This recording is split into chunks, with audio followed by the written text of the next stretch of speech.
Les États-Unis, terre de la liberté, patrie des braves et centre de faits incroyables. Allons droit au but. Numéro 50. Le Canada est l'un des plus grands pays du monde, non. Beaucoup d'espace pour le hockey sur glace et le sirop d'érable, mais les États-Unis ont en réalité plus de terre. Le Canada a une superficie de 38 millions de miles carrés, mais la superficie terrestre est de 351 millions de miles carrés. Au sud de la frontière, il y a 353 millions de miles carrés. Ce n'est pas une grande différence, mais bon, tout compte. Le Canada comble la différence, avec des eaux très froides. Les États-Unis s'en sont probablement mieux sortis. Mais au nord, il n'y a pas que des engelures, et la neige du 49e État. L'Alaska et Hawaï ne pourraient pas être plus différents. Pétrole, tourisme, volcans, glaciers. Mais en ce qui concerne la température, ils sont pratiquement jumeaux. La température la plus élevée jamais enregistrée à Hawaï était de 100 degrés Fahrenheit en 1931. C'est la même température maximale jamais enregistrée en Alaska. C'était en 1915. Si vous envisagez de planifier vos prochaines vacances au soleil, ne rayez pas l'Alaska de votre liste, même si vous aurez peut-être besoin d'une machine à voyager dans le temps pour passer d'un paradis tropical à un autre, et ce n'est pas là où vous le pensez. Numéro 48. Question est claire. Quel est le meilleur endroit pour bronzer, South Beach ou Central Park? La température record à Miami est de 98 degrés Fahrenheit contre 106 degrés Fahrenheit à New York. Nous vous laissons décider si vous préférez les New-Yorkais en colère ou les ouragans. Alors, que vous préfériez transpirer à Miami ou bouillir à New York, une chose est sûre, vous passerez probablement par cet endroit suivant pour échapper aux deux. Numéro 47. À votre avis, quel est l'aéroport le plus fréquenté d'Amérique? Ce n'est pas LAX ni JFK. Non. Faux. C'est l'aéroport international Hartsfield-Jackson d'Atlanta. 104,7 millions de passagers y sont passés en 2023. Ça fait beaucoup de bagages perdus. Le deuxième, loin derrière, est l'aéroport O'Hare de Chicago, avec environ 85 millions LAX est 5e et JFK est 6e. Atlanta est un hub majeur pour Delta Airlines, avec des milliers de vols quotidiens et un rôle stratégique. 80% des Américains vivent à moins de 2 heures de vol. Et pendant que tous ces passagers traversent le pays à toute vitesse, voici un endroit qui parvient encore à surprendre tout le monde. Numéro 46. L'État d'Argent est le plus sec du pays. Avec 25 cm de pluie par an, c'est une chance. Mais la neige, c'est différent. Le Nevada reçoit plus de neige que Washington, district de Columbia, et il y fait aussi froid. À Las Vegas, les minimales moyennes en juin, juillet et août sont d'environ 27 degrés Celsius. Les températures minimales en hiver peuvent frôler le zéro. Poursuivons avec la montée des températures. Numéro 45, la vallée de la mort, un nom bien choisi. Il fait si chaud ici qu'on dirait un Airbnb pour Satan. À quel point? La température la plus élevée jamais enregistrée sur Terre est de 56,7 degrés Celsius à un endroit appelé Furnace Creek en 1913. Les États-Unis continuent de connaître des phénomènes météorologiques extrêmes, allant de la chaleur torride aux tornades. Numéro 44. Les États-Unis connaissent plus de 1200 tornades par an, un record mondial. Ce n'est pas vraiment à mettre dans une brochure touristique. Tout cela est dû à la géographie unique de l'Amérique. Une vaste étendue de terre ouverte coincée entre les tropiques et l'air froid qui descend du Canada. C'est pratiquement une invitation pour les tornades à descendre. Et à faire la fête, une fête vraiment destructrice qui fait transpirer les compagnies d'assurance d'angoisse. Les seuls états où vous n'aurez pas de tornades qui déplacent régulièrement votre maison sont l'Alaska et Hawaï. Mais ils ont des ours polaires et des volcans. Donc, vous savez, les tornades pourraient ravager la Terre. Mais les frontières, elles, ont été déchirées par l'histoire numéro 43. Les 13 États d'origine ont toujours leurs frontières de l'époque coloniale. Et à l'époque, les cartographes ne travaillaient pas vraiment avec le système de positionnement global. Assez proche, semblait être la devise.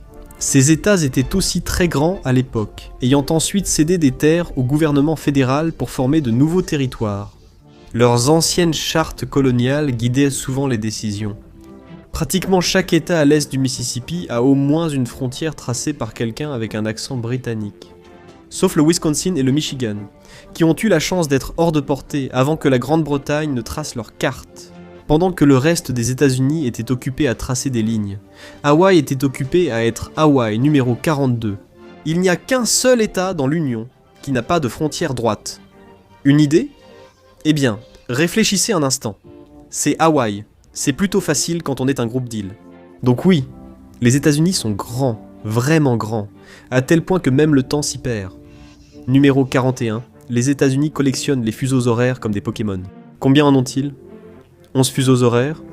Quelque part en Amérique, il est toujours trop tôt, trop tard, ou l'heure de déjeuner. Les États-Unis et la Russie partagent la 2e place mondiale pour le nombre de fuseaux horaires. Seule la France en a plus, avec 13 grâce à ses territoires d'outre-mer, y compris Adélaïde en Antarctique. On a vu que les États-Unis cumulent tornades, fuseaux horaires et variations de température, comme si elle essayait de gagner en géographie sur ce point. Et ce n'est que le début, numéro 40. Outre le Canada et le Mexique, les États-Unis ont plusieurs frontières maritimes, notamment avec la Russie, les Bahamas, Cuba, la République dominicaine, Haïti, le Royaume-Uni, les Pays-Bas, la Jamaïque et le Japon. Tout cela est grâce aux frontières maritimes et aux zones économiques exclusives, qui permettent essentiellement aux États-Unis de dire si je peux pêcher là-bas. Numéro 39. Les road trips et les États-Unis vont ensemble, mais vous êtes-vous déjà demandé comment les routes sont numérotées ?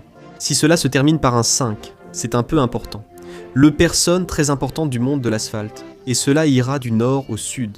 Les principales autoroutes inter-États, qui vont d'est en ouest, se terminent toujours par un 0. Impair, pair, vous voyez. Et ces grandes routes ont toujours 2 chiffres. Les autoroutes à 3 chiffres sont des routes secondaires, plus courtes, qui bouclent dans les villes ou rejoignent les routes principales. L'Alaska, Hawaï et Porto Rico ont des autoroutes inter-États, même s'ils ne touchent aucun autre État. Leur numéro de route débute par A, H ou route provinciale pour plus de cohérence. Ils sont clairement tombés à court d'essence en atteignant la côte, puis après avoir tracé les frontières. L'Amérique s'est intéressée à l'intérieur des terres. Numéro 38. En 1806, le Congrès a décidé que le pays avait besoin d'une route financée par l'État fédéral, appelée Route nationale originale. Elle allait du Maryland à l'Illinois, ce qui paraissait alors un trajet transcontinental, même plus de 100 ans après. La Victory Highway de 1921 honorait la Première Guerre mondiale et empruntait d'anciennes routes, comme la route nationale. En 1926, la numérotation des routes américaines a transformé une grande partie de la Victory Road en route 40, plus tard, morcelée par les autoroutes inter-États. Rien ne dit « Nous avons gagné », comme des panneaux de sortie et des aires de repos. Toutes les routes n'ont pas eu le traitement hollywoodien. Certaines ont juste continué discrètement. Numéro 37. Copper Harbor est le point le plus éloigné d'Amérique de toute autoroute inter-État, mais la route 41 des États-Unis commence justement là. Depuis la pointe glacée du Michigan, elle serpente jusqu'à Miami, où les pelles à neige sont remplacées par des lunettes de soleil. Elle était censée être incluse dans le réseau des autoroutes inter-États, mais elle a été laissée de côté. Littéralement à cause d'une erreur bureaucratique, parce qu'apparemment, ce jour-là, quelqu'un avait pour travail de pointer et de se cacher du patron. Les améliorations ont mis du temps à arriver. Mais finalement, un député américain entreprenant a inclus une disposition pour en faire l'I-41 en 2015. La route vers le succès est littéralement une longue route. Si vous aimez explorer les cartes, abonnez-vous. Je suis un peu le Nebraska de YouTube. Plat, négligé, et pourtant toujours là. D'une route oubliée à l'un des numéros 36 les plus célèbres. La route 66 des États-Unis, de Chicago à Santa Monica, est tellement célèbre qu'il en existe une fausse version en Chine. Mais lors de la construction du réseau autoroutier inter-État, la route 66 n'a pas été choisie, car elle n'était pas assez efficace. La route fait des détours pour contourner les obstacles. Le président Eisenhower, ayant découvert les autoroutes rapides en Allemagne pendant la Seconde Guerre mondiale, voulait des routes traversant tous les obstacles. Collines, vallées, villages et petits animaux. Merci à la guerre froide pour cette mentalité qui privilégie la vitesse au paysage. Si la route 66 montre comment l'Amérique a échangé la beauté contre la vitesse, la prochaine montre ce qui se passe quand tout le pays refuse de ralentir. Même pour le sommeil numéro 35. Les États-Unis perdent 123 millions de jours de travail chaque année parce que les gens ne dorment pas assez dans tout le pays. Faire une nuit blanche sans raison, cela coûte environ 411 milliards de dollars par an. Ces petites siestes que vous faites discrètement pendant le déjeuner, c'est quasiment un acte patriotique. Allez-y, fermez les yeux, vous sauvez l'économie. Si le manque de sommeil fait que les Américains ont l'impression de gravir une pente chaque jour, l'histoire suivante parle d'une route qui monte réellement dans les nuages. la route du Mont-Ciel Bleu, numéro 34, est la route goudronnée la plus haute des États-Unis, culminant à plus de 14 100 pieds, soit le double de la hauteur de Denver. Ce n'est pas la route 66, mais elle a sa propre circulation. Des chèvres de montagne et mouflons traînent paisiblement au bord de la route comme des habitués. Ils ont vu assez de voitures pour ne plus s'en soucier. Ils vont sans aucun doute s'incruster sur vos selfies. Au Colorado, les routes ont des chèvres de montagne. En Alaska, c'est surtout le silence, et parfois un routier qui doute de ses choix de vie. La route 33, la plus déserte du pays. La route 11 d'Alaska relie Fairbanks à Dead Horse, un nom qui correspond parfaitement à l'atmosphère, contrairement à cheval légèrement épuisé. 196 véhicules passent ici chaque jour, dont de nombreux routiers de la glace. Cela a du sens. Dead Horse comptait 26 habitants, en 1980. Ici, les embouteillages n'existent pas, les stations-service sont rares, et le Starbucks le plus proche est sans doute dans un autre fuseau horaire. Après avoir survécu au néant sans fin de l'Alaska, bienvenue à Los Angeles, où rester immobile compte comme conduire. Numéro 32. Si la Californie était un pays à part entière, son économie serait la 4e plus grande du monde, avec 4100 milliards. Seuls les États-Unis, la Chine et l'Allemagne la dépassent, pas mal pour un endroit qui dépense son argent en toast à l'avocat et en immobilier. La Californie n'est pas la seule puissante. Le Texas a un produit intérieur brut, équivalent à celui de l'Italie. New York est plus vaste que la Corée du Sud, et l'économie de la Pennsylvanie rivalise avec celle de l'Arabie Saoudite, classée 31e. La route 20 des États-Unis n'est pas vraiment un trajet sans accroc. Vous pouvez blâmer les élans, les bisons et toutes les autres bestioles têtues pour cela. Le parc national de Yellowstone oblige les conducteurs à un détour. Cela reste la route la plus longue des États-Unis, près de 5500 km de Boston à Newport, Oregon, d'une côte à l'autre. De quoi se vanter, non ? Elle existe ainsi depuis 1926 mais a reçu une touche patriotique fin 2024, enfin. Plus ou moins. Elle est devenue la route nationale de la médaille d'honneur. Même asphalte, nouvelle aura. Nous savons maintenant que les États-Unis ont des routes pour tous, routiers, touristes et parfois bisons égarés. Prêt pour la suite ? Dites-le dans les commentaires. Lequel vous a surpris ? Numéro 30. L'Arizona a parmi les températures les plus chaudes d'Amérique. Attendez-vous à plus de 38 degrés Celsius en juin, juillet et août, sauf à Flagstaff, où la moyenne n'est que de 27 degrés Celsius.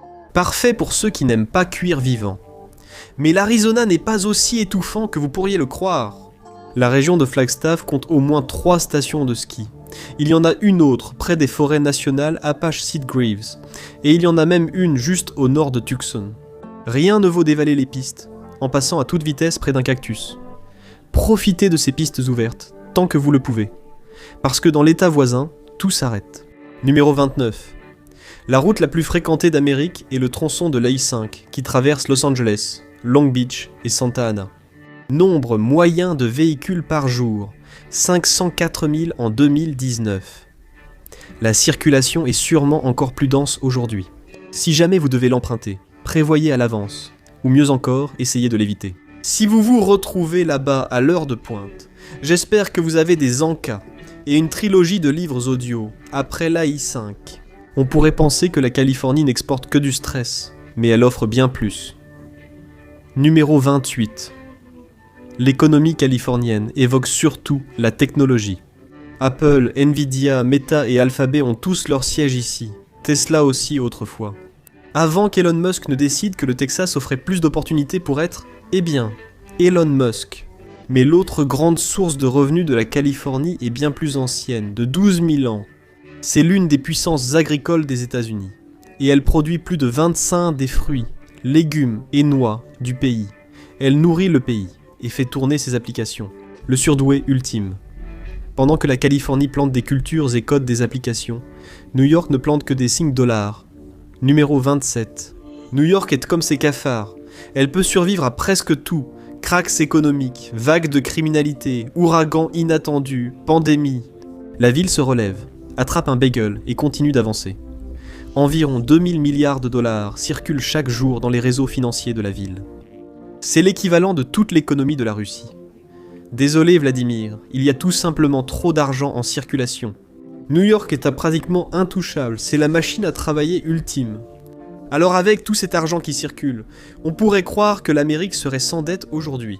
Mais ce n'est pas le cas. Numéro 26. Comment les États-Unis accumulent-ils d'énormes déficits et dorment-ils pourtant si aisément? Très facilement.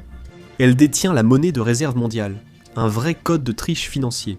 Lorsque l'étalon or s'est effondré dans les années 1970, l'Amérique a conclu un accord pratique avec l'Arabie Saoudite. Vendez votre pétrole en dollars. Le reste de l'organisation des pays exportateurs de pétrole a suivi, et boum, le pétrodollar est né. Si vous voulez du pétrole, il vous faut des dollars. C'est comme le plus grand droit d'entrée du monde, et l'oncle Sam garde la porte. Bien sûr, l'organisation des pays exportateurs de pétrole a peut-être perdu de son influence, mais le dollar américain donne toujours le ton dans l'énergie mondiale. L'Amérique peut imprimer, dépenser et emprunter librement, comme un étudiant avec une carte de crédit. Mais ici, le créancier utilise aussi des dollars, et gérer la monnaie mondiale ne suffisait pas. Les États-Unis ont aussi pris le contrôle de ces ordinateurs. Numéro 25. Taïwan est peut-être le roi de la fabrication de semi-conducteurs, mais les États-Unis contrôlent environ 47% des ventes mondiales de semi-conducteurs. Cela concerne des architectures de puces majeures, des outils de conception et des brevets qui font fonctionner ces cerveaux en silicium. Pendant que Taïwan fabrique les puces, les États-Unis possèdent le manuel d'instruction. Et c'est un vrai casse-tête pour la Chine, qui ne peut pas concevoir de puces de pointe sans se heurter à un copyright américain quelque part. Contrôler la technologie est bien, mais contrôler sa fabrication est encore mieux. Numéro 24. Les États-Unis sont le pays overpowered du monde réel, bourré de ressources. On dirait qu'ils jouent en mode facile. Ils possèdent environ 45 000 milliards de dollars de richesses naturelles.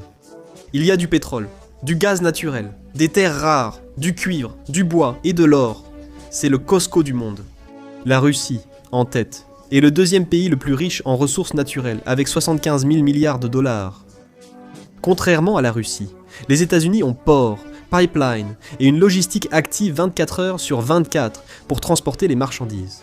Oui, les États-Unis ont tout, sauf le sommeil. La route 46 du Dakota du Nord, numéro 23, s'étend sur 121 miles en ligne droite, ce qui en fait la plus longue des États-Unis. Elle est si droite qu'elle pourrait servir de règle et figure au 4e rang mondial. Derrière seulement les autoroutes 85 et 10 de l'Arabie Saoudite et la La Herenza Estigarribia au Paraguay. Ce n'est plus vraiment une autoroute, mais plutôt un test pour voir combien de temps vous pouvez rester concentré avant de commencer à donner des noms aux poteaux de clôture. Numéro 22. Que représente toute cette richesse ? Une économie de 27,7 billions de dollars, soit 26% du produit intérieur brut mondial. L'économie américaine est plus grande que celle de la Chine, de l'Allemagne et du Japon réunis. C'est comme arriver à un projet de groupe et se rendre compte qu'une seule personne a fait tout le travail, puis a fait payer tout le monde pour ça. Cependant, lorsque seul un pays travaille, seuls quelques-uns touchent tous les salaires. Numéro 21. Les États-Unis comptaient 813 milliardaires à la fin de 2024, avec une valeur nette d'environ 5,7 billions. Cela signifie qu'ensemble, ces 813 personnes sont plus riches que tous les autres pays, à l'exception des États-Unis et de la Chine. Pas mal pour un groupe assez petit pour tenir au centre d'un stade, si un voiturier et des jets privés sont disponibles. Donc, l'Amérique domine en argent et en jetons, mais clairement pas en sommeil. Lequel t'a le plus surpris ? Dis-le-moi dans les commentaires numéro 20. Les 99% des foyers américains les moins riches ont une valeur nette d'environ 110,8 trillions de dollars. Évidemment, certains s'en sortent très bien, mais clairement, personne n'a prévenu mon compte en banque. Pendant ce temps, le 1% des foyers les plus riches contrôlent une valeur nette de 49,2 trillions de dollars. C'est à ça que ressemble la véritable richesse de l'Amérique. Un groupe s'achète des yachts, pendant que le reste d'entre nous cherche encore de la monnaie pour l'essence. L'argent rend peut-être l'Amérique puissante aujourd'hui, mais tout a commencé par un énorme achat impulsif, le numéro 19. L'Espagne possédait autrefois le territoire de la Louisiane, et l'Amérique devait marchander les routes de navigation. Napoléon est alors intervenu, reprenant le territoire avec toute l'énergie dramatique classique de Smallman. Mais son grand plan de reconstruire un empire nord-américain est parti en fumée. Tout ça à cause d'une révolte d'esclaves dans ce qui est devenu Haïti. Soudain, La Louisiane ne valait plus la peine. Alors Thomas Jefferson l'a acheté pour 15 millions de dollars, soit environ 370 millions aujourd'hui. Aujourd'hui a eu lieu la plus grande transaction foncière de l'histoire américaine. 828 000 miles carrés. L'Amérique a doublé de taille du jour au lendemain. Tout cela grâce à une révolte d'esclaves à laquelle Jefferson s'est opposé, et à un système financier qu'il a passé des décennies à détester. Hypocrisie, certes, mais quand on double la taille de son pays, les gens ont tendance à fermer les yeux. Et ce n'est pas la seule bonne affaire. Les États-Unis viennent d'obtenir la numéro 18. À l'époque, la Russie avait besoin d'argent après avoir perdu la guerre de Crimée. Et ils ont mis un grand panneau à vendre sur l'Alaska. Le secrétaire d'État William Seward a proposé d'acheter ce bien en difficulté pour 7,2 millions de dollars, 130 millions aujourd'hui, selon le tsar. Vendu, pensant sûrement avoir refilé un congélateur inutile aux Américains, qui le croyaient aussi. Mais Seward a eu le dernier mot. L'Alaska avait de l'or, du pétrole et du gaz naturel, tout cela largement suffisant pour rentabiliser l'achat. Et même plus, pas mal pour une affaire. Tout le monde s'est moqué de l'achat d'un énorme glaçon. Du plus grand accaparement de terre de l'histoire au plus petit, que personne n'avait demandé. Numéro 17, niché sur 98 acres dans le désert du Nevada, c'est la République de Molossia. Elle a même son propre drapeau. Alors rêvez grand, les enfants. Vous aussi pouvez transformer votre jardin en pays. Le président Kevin Beau ouvre ce pays au tourisme entre avril et octobre. Là-bas, vous pouvez visiter les bureaux du gouvernement, découvrir la monnaie locale et en apprendre plus sur la flotte navale, qui ressemble plus à des jouets gonflables de piscine qu'à de vrais navires. Donc, le Nevada a son propre petit pays, mais la Californie a un endroit où les gens disparaissent complètement. Numéro 16.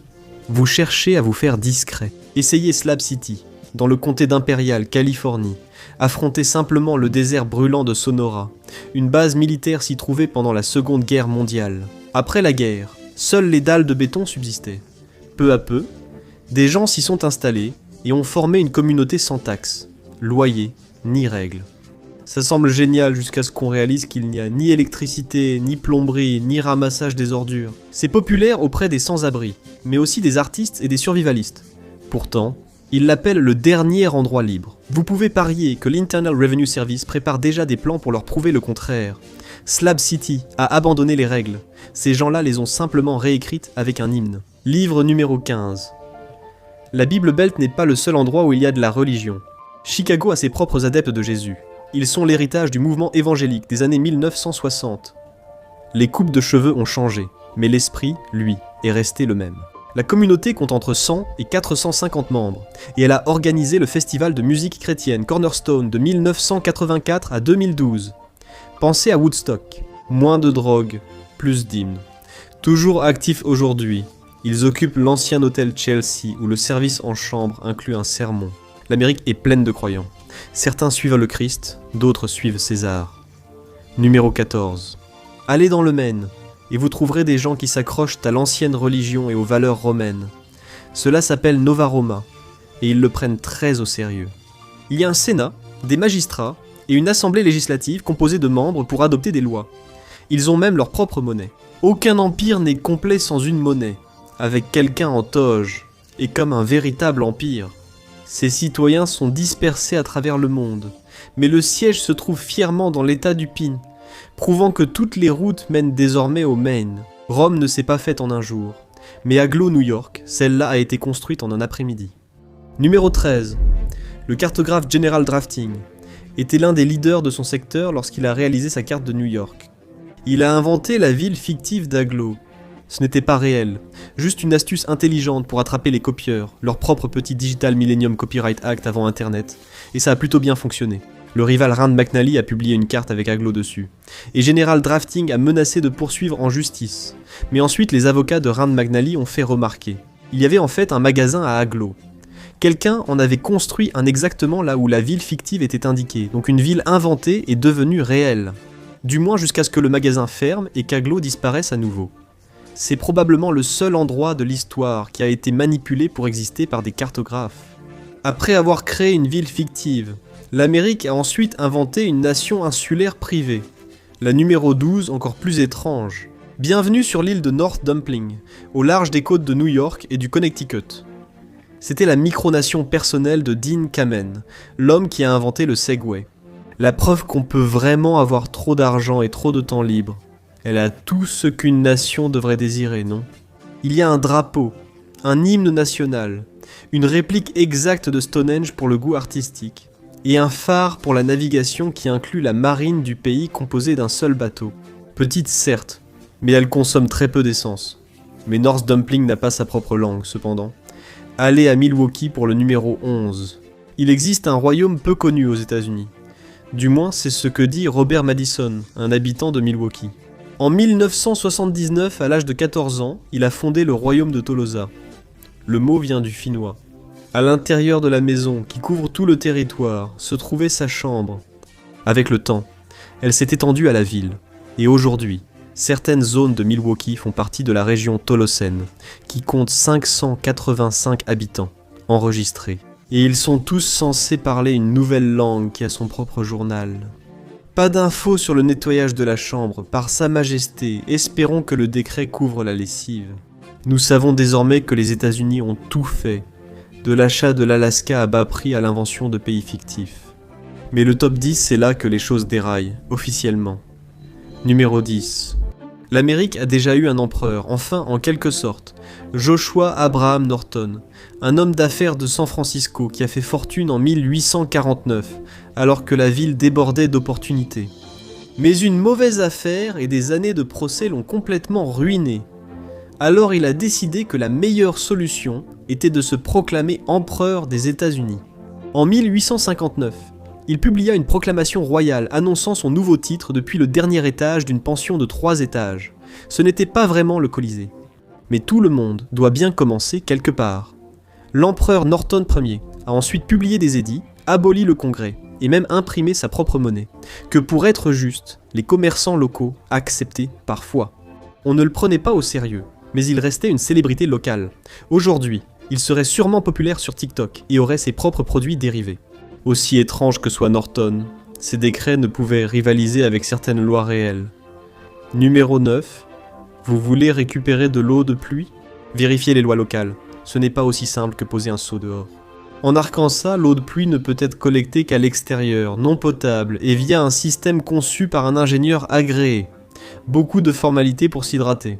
En Californie, cela doit suivre les règles du Conseil des ressources en eau de l'État, ce qui semble aussi amusant à lire. Et ce n'est pas tout. Le Colorado, la Géorgie, l'Illinois, le Nevada, la Caroline du Nord, l'Ohio, l'Oregon, le Rhode Island, le Texas, l'Utah, le Vermont, la Virginie et l'État de Washington réglementent la collecte des eaux de pluie. Rien ne dit « terre de la liberté », comme le fait d'avoir besoin de la permission du gouvernement pour utiliser la météo. D'abord, le gouvernement vous dit comment utiliser la pluie. Il vous indique désormais qui peut remplir votre réservoir. Numéro 8. Dans chaque État, il est légal de faire le plein soi-même. Dans chaque État, sauf un, le New Jersey. Vous devez rester assis et laisser un pompiste s'en charger pour vous. Donc, si jamais vous traversez l'État jardin en voiture, résistez à l'envie de prendre la pompe. Vous allez juste créer un peu d'anxiété chez tous.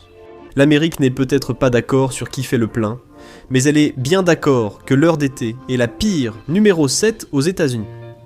Il y a une chose sur laquelle tous les Américains sont d'accord. Tout le monde déteste changer l'heure. 2 fois par an, maintenant. Imaginez la souffrance de Mexico Beach, en Floride, où règne une crise d'identité constante. La Panhandle est dans le fuseau horaire central, et la péninsule est dans l'est. Mais Mexico Beach, elle se trouve juste à cette frontière. Imaginez planifier quelque chose quand le 14h de votre voisin est votre 15h. Et ce n'est pas tout. Il y a College Corner à la frontière Indiana-Ohio, Clovis au Nouveau-Mexique près du Texas, et bien d'autres. Des villes où un trajet de 5 minutes signifie sauter 1 heure dans le futur ou dans le passé. Certaines villes ne peuvent pas se mettre d'accord sur l'heure, d'autres ne peuvent pas se mettre d'accord sur l'état dans lequel elles se trouvent. Numéro 6. Rendez-vous à Bristol, Tennessee, et vous trouverez State Street. C'est une route d'apparence ordinaire qui sert aussi de frontière entre le Tennessee et la Virginie. En 1852, Joseph Anderson a acheté des terrains pour une voie ferrée, puis a fondé la ville de Bristol au Tennessee. Pour ne pas être en reste, Samuel Goodson a créé sa propre colonie juste de l'autre côté de la rue, et l'a nommé Goodsonville, un acte audacieux. Le coup d'ego n'a pas duré. En 1890, Goodsonville a décidé de se rebaptiser Bristol II. Aujourd'hui, les deux Bristol sont des villes distinctes, avec taxes, lois et drapeaux différents, marquant la frontière d'État. Ces villes jumelles partagent une rue principale et une légère crise d'identité. Deux villes pour une rue, c'est déjà complexe. Imaginez deux États partageant une rue, bureau de poste numéro 5, en envoyant un colis depuis le bureau de poste et le bâtiment fédéral de Texarkana. Félicitations, vous venez de passer la frontière entre deux États. La frontière entre le Texas et l'Arkansas passe en plein milieu. C'est le genre de bizarrerie bureaucratique que seule l'Amérique pourrait produire. State Line Avenue sépare les deux États, et le bâtiment du bureau de poste se trouve en plein centre de cette avenue. Techniquement, en déposant votre courrier, la moitié est au Texas, l'autre en Arkansas. Pas étonnant que l'United States Postal Service soit lent. Après avoir séparé le courrier entre deux États, l'Amérique a aussi partagé une piscine. Numéro 4. En 1926, le Calneva Lodge et Casino a ouvert ses portes sur les rives du lac Tahoe, un endroit où les stars de cinéma et les mafieux partagèrent des cocktails, et une dénégation plausible. La piscine était l'un des points forts du complexe. Une ligne blanche nette traversait le milieu, mais elle ne marquait pas le grand bassin. Mais la frontière entre la Californie et le Nevada, on pouvait littéralement flotter entre deux États, sans jamais sortir de l'eau. Parfait pour ceux qui hésitent entre les lois sur les jeux d'argent ou les tranches d'imposition. Le lodge a fermé en 2013, donc une baignade transfrontalière n'est plus possible, pour l'instant. Choisissez simplement un État, comme avant, en voiture, pas à la nage. Maintenant, nous savons que l'Amérique a son empereur. Personne n'aime changer d'heure, ni traverser les frontières d'État. Je me fiche de vos colis Amazon, et ça, c'est encore la partie la plus normale. Nous avons atteint le top 3 des faits les plus fous. Prêt à voir jusqu'où ça va aller. Numéro 3. Dans certains endroits, comme Chesapeake et Virginie, on prend Halloween très au sérieux. Tellement au sérieux qu'il est illégal pour toute personne de plus de 14 ans de faire du porte-à-porte pour des bonbons. Donc, si tu prévois de faire du porte-à-porte pour avoir des bonbons gratuits, il vaut peut-être mieux te contenter d'en distribuer, ou alors déguise-toi en quelque chose de vraiment effrayant. Comme un adulte responsable qui paie ses impôts. Entre interdire les costumes et interdire la vente de voitures, l'Amérique sait vraiment comment gâcher les choses. Numéro 2. Le Michigan était le moteur rugissant de l'industrie automobile. Ce qui fait que cette loi donne l'impression d'avoir été écrite par quelqu'un allergique à l'ironie. Il est illégal d'acheter ou de vendre une voiture le dimanche. C'est censé promouvoir le repos et l'observance religieuse. Si vous êtes spontané et souhaitez acheter une voiture, il vous suffira d'attendre lundi. Dans le Michigan, même les voitures ont besoin d'un jour de repos pour recharger. Ainsi, il est interdit d'acheter une voiture le dimanche, dans l'État. Et en Alabama, vous ne pouvez même pas esquisser un sourire. Numéro 1 en Alabama. Il existe de nombreuses listes de lois étranges, et beaucoup affirment qu'il est illégal de porter une fausse moustache dans une église, au cas où cela provoquerait des rires. Rien n'évoque le péché comme un délit pour une moustache comique. L'idée est d'empêcher tout ce qui pourrait perturber l'esprit de l'événement. Aucune indication sur ce qui se passe si votre moustache est vraie, cependant. Espérons que le jugement divin ne dépend pas de vos choix de toilettage. Merci de m'avoir rejoint aujourd'hui. J'espère que la vidéo vous a plu. Pour plus de contenu similaire, abonnez-vous et activez les notifications, cela fait la différence. Merci encore, à la prochaine sur MadPack.